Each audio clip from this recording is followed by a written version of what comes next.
Hey you guys, this is Kimmy and I just wanted to shoot a video blog or a vlog. And so, hello, it's Saturday evening. And before I begin anything, let me just say, if the video goes blurry, I'm extraordinarily sorry. It's a problem I've been having. I think it's a mix of paranormal activity and just having a shitty camera that gets banged around quite a bit. Okay, so something happened to me a couple nights ago that made me remember what it was like to be a teenager in a wheelchair going to middle school in the early 90s. And I just thought I wanted to talk about it, and so since my video blog is my soapbox, here we go.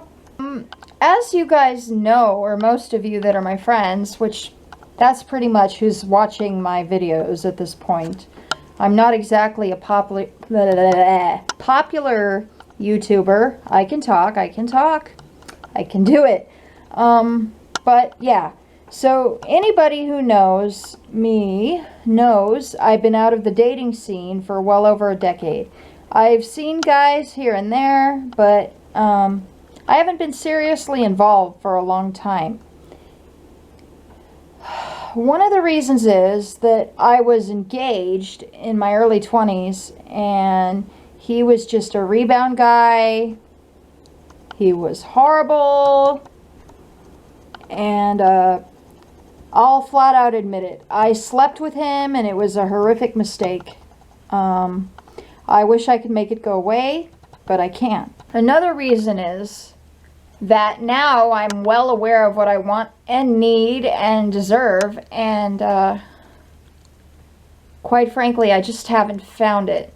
And I really haven't found anyone that I feel is worth my time, so until I do, I'm not gonna have a guy in my life, because I'm not one of those women that thinks I need anybody to survive. I may be in a chair with a mild case of cerebral palsy, but I know well how to take care of myself. And the third reason is probably after sleeping with Steven. I think it triggered some issues with my having been sexually abused. And you either go one of two ways with that when that happens, it seems like to me. Either you sleep with a bunch of people, I think because you mistake sex for love. I think. That's what it seems like to me, and that's what people I know who have been abused have said. Or you go the other way, like I did, and you don't want to sleep with anybody because it's emotionally traumatic and it's terrifying, and the whole idea of it is a complete and utter nightmare. Anyway, I didn't date for a while, and I'm not getting any younger, and I really want kids and a husband to share my life with. So on the advice of one of my friends from high school, I went on Plenty of Fish. And the other night I was just checking my account, and I got a note from this guy telling me how beautiful I was and that he would like to get to know me better. And it was a gentleman that's local to me here in the same town. And I perused his profile. And as I was looking at it, I realized this was a person I went to middle school with when I was 12 and 13 years old out in Woodbridge. And at the time, he wasn't very nice to me at all. But what I realized really quickly is that he didn't recognize me anymore. And I don't think I look beautiful right now. I'm not intending to look beautiful. I've been lounging around all day in Wonder Woman pajamas and a ball cap. And this is Saturday attire, but as many of you know, when I want to, I can get really dolled up. And those are the pictures that he was looking at, I think. Although I do have pictures on my profile that are similar to this. And he just didn't recognize me. And I have to tell you guys, He was a condescending jerk when we were kids, and from the way his profile read, he's still a condescending jerk. To really explain it to all of you, okay, the first thing that you guys need to know is I entered middle school in 1993. I wasn't even 12. Okay? I turned 12 actually that fall of 7th grade, and the ADA was really in its infancy. It didn't come into effect until 1990. And the reason I remember that is because my favorite 5 guys, the new kids on the block. Hi guys. Hi. I've met them many times. Wonderful gentlemen. Anyway, they were big champions of it, and they did a lot of charity work for United Cerebral Palsy, which is, of course, the condition that I have. So I remember them championing the ADA and going out there and running around and trying to let everybody know. It was their soapbox. But before anybody asks, does that have anything to do with my attachment to them? No, not really. My disability, other than my getting up and walking to them and with them twice now, well, with Joe, more or less,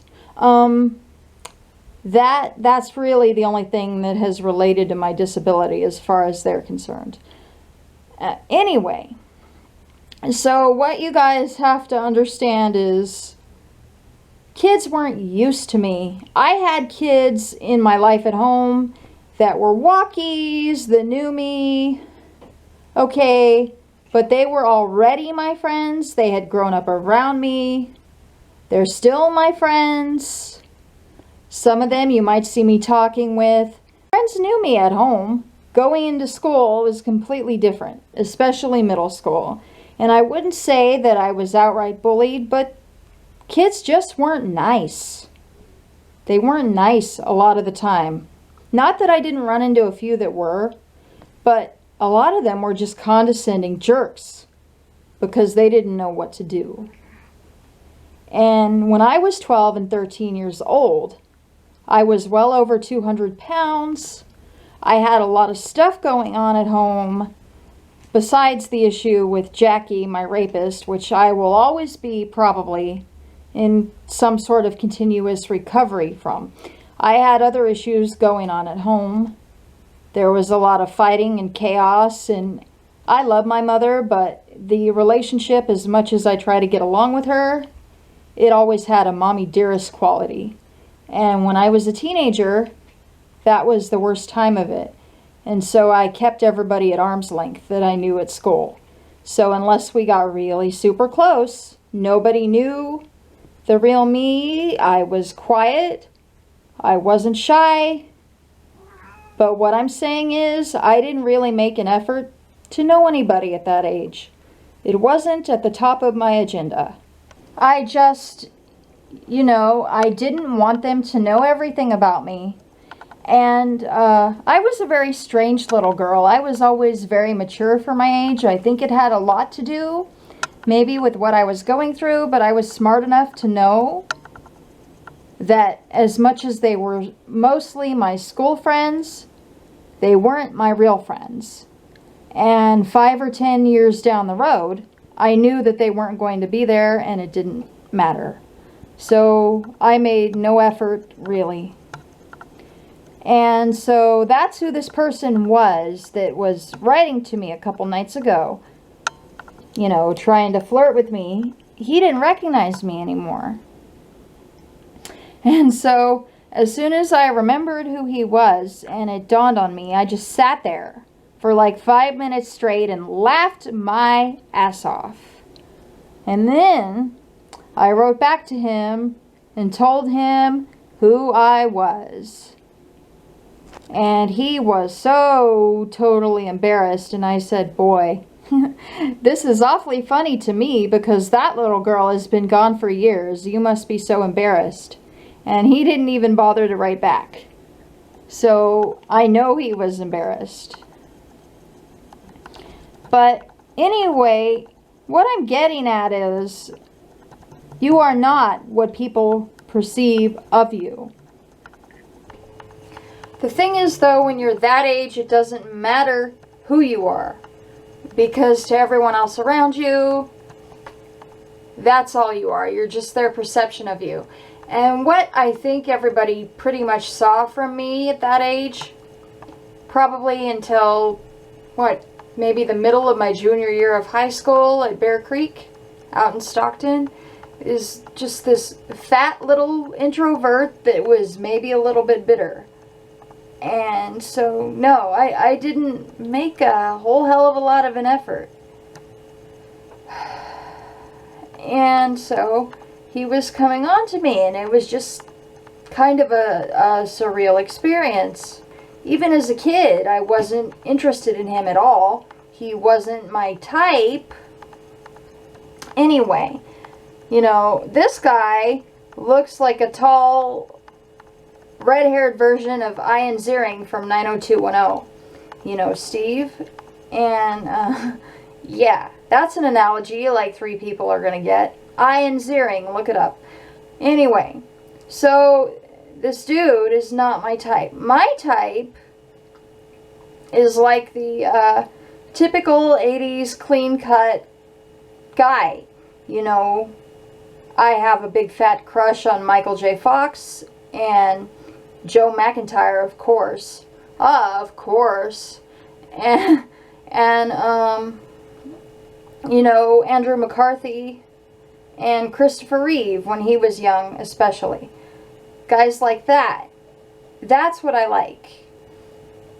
That and, I'll just be frank, I had a very Wonder Years thing going on with the boy across the yard from me, Kevin. Yes, that is his name. In real life, he is Kevin. So, hi, Kevin. And it was very sweet and very innocent, and I loved him very much. And I didn't have a need, really, until I was grown up to put myself out there. So I just didn't do it. I was off somewhere else. I was concentrating on other things. So, well, there were a few boys in school that I liked, but it didn't really bother me much because I knew it wasn't going to go anywhere with them. I didn't want it to. I had no intention of it.